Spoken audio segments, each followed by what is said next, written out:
Apple macOS Catalina. Jesus Vigo is with us now to talk about this cheat sheet that you put together here for Tech Republic. And Jesus, I think a good place to start here is just with what is Apple's macOS Catalina?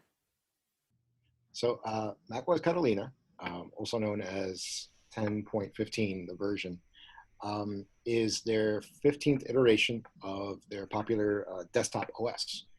It basically is what powers their laptops, desktops, servers, everything, except for obviously their mobile devices like iPhone, iPad. The OS is the underlying software to which we install our software on. We run our email, uh, instant messaging, productivity software, collaboration, all that good stuff. So every year, thereabouts, Apple releases a new version of this software, and this happens to be the most recent one released back in, I think it was September 30th. It's pretty recent. And it has with it some new features, some new applications, a bunch of privacy features that have been locked down in Apple's effort to kind of keep uh, users' data and their settings safe from unauthorized parties. Yeah, very good. All right, and Jesus, these cheat sheets are really great for people to take a quick look at it and see what they need to know. And one of the things you talk about there, of course, is the features that come with it. Talk about that. So this particular iteration of their OS update, Catalina, it does have some new features. It does have some new updates, but for the most part, it's not a feature-heavy or feature-rich release like we've seen in the past with other versions. There are a couple of new apps. One of the biggest is that iTunes is no longer. Apple has jettisoned iTunes in general and actually split it into three apps, three individual applications. So where iTunes used to be the hub for all video, audio, and podcasts, or movies, music, and podcasts, now there are three distinct applications that handle that same functionality: music, TV, and podcasts. It To be honest with you, they work more or less about the same as the singular iTunes. Since they are their own individual apps, they are more tuned to handle each particular media type a little bit better.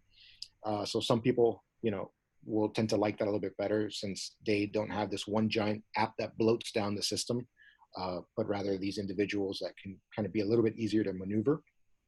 Another one of the new features is the Find My app, which Apple has split off from the Find My iPhone or Find My Mac in the past, which is basically the software that you would have linked to your, let's say, like your iPhone, for example, or your MacBook Air. And when you have that link enabled, should you ever misplace it or need to locate it, you could go into this app and it would actually track down where your device is and actually kind of give you like a nice map overlay and a GPS coordinate or something along those lines where you can kind of get an idea like, oh, it's here, or you can send out a little homing beacon so it'll make a noise in case maybe you lost your watch or something like that in the seat cushion. It'll This app now handles all those features, and it's kind of a nice little thing to have. Added into the OS since it's been prevalent in other versions of, for example, like iOS and whatnot for quite some time now. Yeah, it's really important. The Find My iPhone. I know we all we all need to use that quite often. All right. Well, Jesus, I know it's on there on the cheat sheet, the list of which devices actually support it. But why don't you run through those real quick for us too? So with every year, Apple kind of tweaks the requirements of what is available. What is supported by this new OS. And in the last couple of years, they've gone pretty aggressive, limiting what is possible possible to be supported by the OS. In some cases, there's full functional support. In other cases, there's partial. In other words, you can install the OS, but maybe certain applications won't work or won't work as initially designed or the same as they would on maybe a newer model computer. But for the most part, we have, pretty much a full list here. It's beginning with their MacBook, which is the standalone line, which has apparently also been jettisoned as well. Any model from 2015 or later, or newer rather, supported MacBook Pros from 2012 and on. MacBook Airs also from 2012, as well as the the Mac Mini, their small little desktop.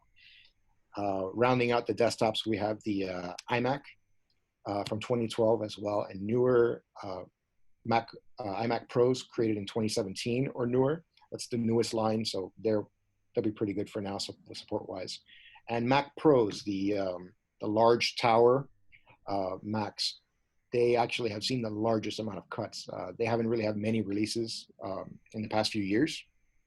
Now Apple has a new one coming out later this year, but basically 2013 and later is the number you're going to want to look for. And it requires a metal capable GPU, which is their video rendering software. Not all GPUs are supported by metal, but if you have one that does, then you should be okay. All right, very good. So for that full list of features and the devices that's supported here for Catalina, make sure you check out that full cheat sheet on Tech Republic. Thanks for watching.